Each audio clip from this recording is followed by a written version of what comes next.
ఈ రోజే సబ్స్క్రైబ్ చేయండి మీ ఫేవరెట్ షోస్ చూడండి.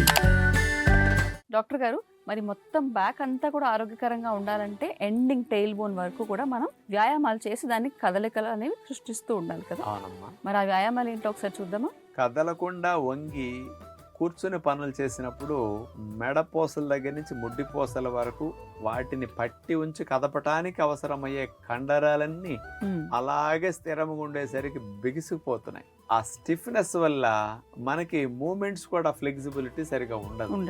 ఆ స్టిఫ్నెస్ వల్ల కూడా ఎక్కువ పెయిన్ వెనక భాగంలో వస్తుంది.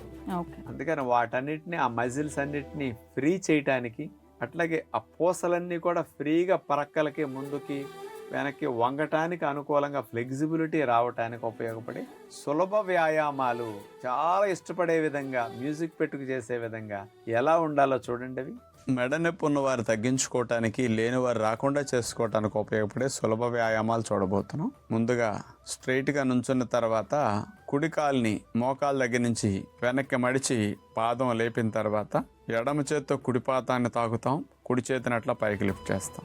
ఈసారి కాళ్ళు మార్చి ఎడమ పాదాన్ని పైకి లేపుతాం, కుడి చేత్తో తాకటం, ఎడమ చేతిని అట్లా పైకి లిఫ్ట్ చేస్తారు. అదేవిధంగా ఆల్టర్నేటివ్ కాళ్ళ మూమెంట్ అట్లా మోకాల దగ్గర నుంచి మడిచి పైకి లేపటం, చేతులతో తాకటం. ఇప్పుడు చూడండి, సర్వైకల్ మజిల్స్ అన్నీ కూడా బాగా ఫ్రీ అవుతుంది. వర్టిబ్రా అంతా కూడా బాగా ఫ్రీ అవ్వటానికి బాగా ఉపయోగపడుతుంది. ఇది కొద్దిగా స్పీడ్గా చేయటం వల్ల బ్యాలెన్స్ కూడా ఉంటుంది. ఎడమ చేత్తో కుడి పాదాన్ని, కుడి చేత్తో ఎడమ పాదాన్ని అట్లా తాకుతూ 2-3 నిమిషాలు కంటిన్యూస్గా కూడా మీరు ఈ వ్యాయామాన్ని చేయొచ్చు. ఇలా చేసిన తర్వాత neck exercise, neck rotation, centre నుంచి అటు లెఫ్ట్ సైడ్, మళ్ళీ సెంటర్కి వచ్చి మళ్ళీ రైట్ సైడ్కి వచ్చినప్పుడు బాగా లిఫ్ట్ చేస్తాం మెడని. మళ్ళీ సెంటర్కి వచ్చాక వెనక్కి విరవాలి, మళ్ళీ లెఫ్ట్ సైడ్ తీసుకెళ్ళి మెడని వెనక్కి విరవాలి.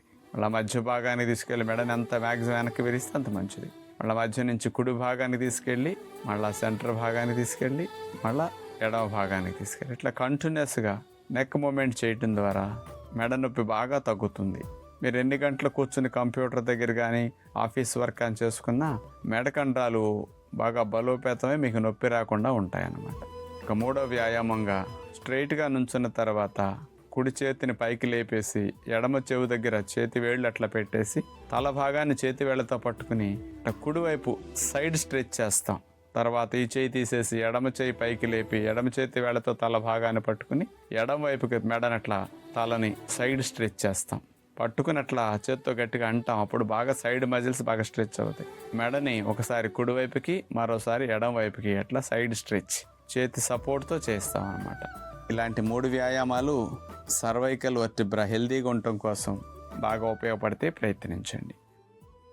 డాక్టర్ గారు, ఈరోజు కార్యక్రమంలో స్త్రీలకి పురుషులకి చక్కగా బ్యాలెన్స్డ్గా హార్మోనల్ ఇంబ్యాలెన్స్ సమస్యలు రాకుండా ఉండాలంటే మన వైద్య విధానం ఎలా ఉపయోగపడుతుందో చెప్పారు. ధన్యవాదాలు. ధన్యవాదములమ్మా. చూసారుగా, ఈరోజు ఆరోగ్యవంతంగా సాగిపోయిన ఎపిసోడ్ని. మరిన్ని విశేషాలతో రేపటి ఎపిసోడ్లో మళ్ళీ కలుద్దాము. అంతవరకు సెలవు. నమస్కారం.